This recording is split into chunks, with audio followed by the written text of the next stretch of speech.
Welcome to the Vergokan Academy. Today we are showing you how to install a low-profile type TSBL3 apparatus cup. This is an alternative to apparatus cup TSBU 4.45.45. Mount the modules 45 into the apparatus cups. They simply click in. Connect the cables into the back of the modules next. The apparatus cup can now be clipped into the hinged cover.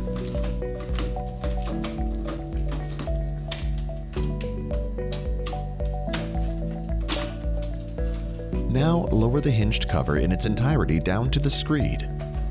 Open the cover and secure the hinged cover using the 4 screws in the sides of the cover.